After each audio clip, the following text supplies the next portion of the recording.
one is the...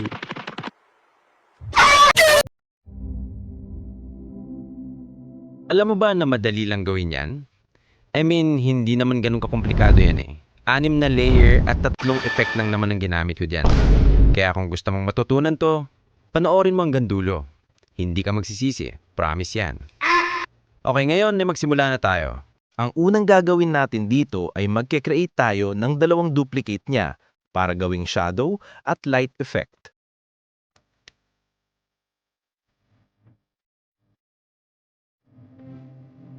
Ganyan dapat magiging itsura niyan mamaya. Para gawin yung dark layer, kailangan natin nitong 2 effect na ang tawag ay Gaussian Blur at Solid Color.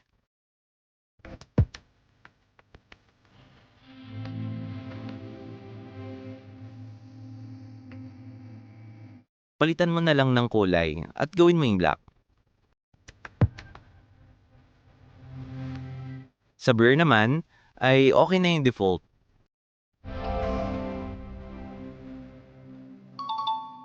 Pagkatapos, babaan mo na lang yung opacity niya hanggang 75%. Tapos, igilid mo na lang ng onte, and you're done. Okay na yung shadow mo. Next naman natin yung light. Dito ay gagawin mo lang yang white.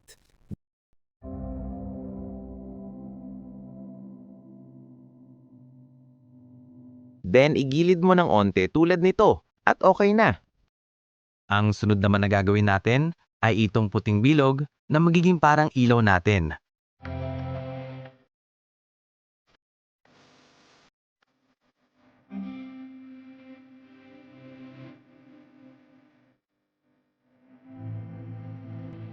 Para gawin yon, kailangan natin yan lagyan ng blur effect. Okay na yan default, then duplicate. At dito, ay tataasan mo yung blur effect niya para magmukhang glow effect.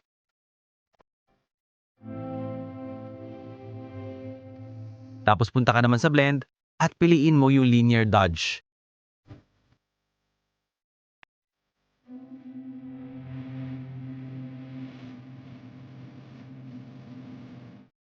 At yan, okay na yan. Ngayon, para mapagalaw yan, kailangan natin na magsisilbing propeller para mapaikot natin yan. Para gawin yun, maglagay ka ng kahit anong shape. Halimbawa, itong box. Then edit mo yung shape, gawin mo lang lahat yan 0.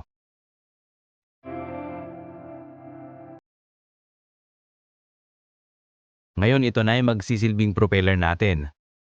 Kung nakarating ka hanggang dito, Congrats! May surprise ako para sa'yo. Happy birthday! Balik tayo. Ngayon ay lalagyan mo na lang sila ng parenting helper para hindi sila umikot pag ginalaw mo na yung propeller.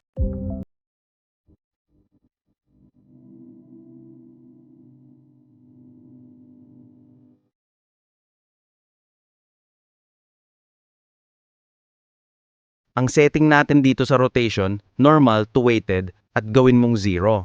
Yun lang yung gagalawin mo.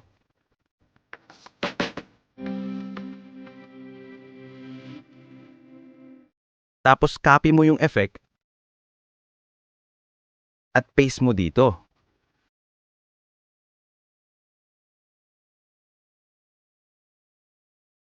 Ngayon ay tapos na natin yung mga effect at ang gagawin na lang ay i-connect sila sa propeller natin.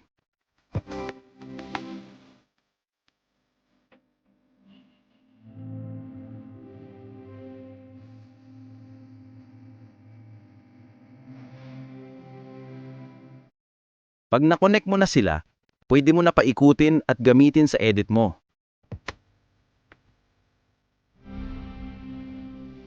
Ngayon kung nakatulong sa yung video na to, ay pwede ba ako makahingi ng suporta? Pa-like and subscribe at share mo na din sa mga kaibigan mo na gustong matuto ng ganito. By the way, kumain ka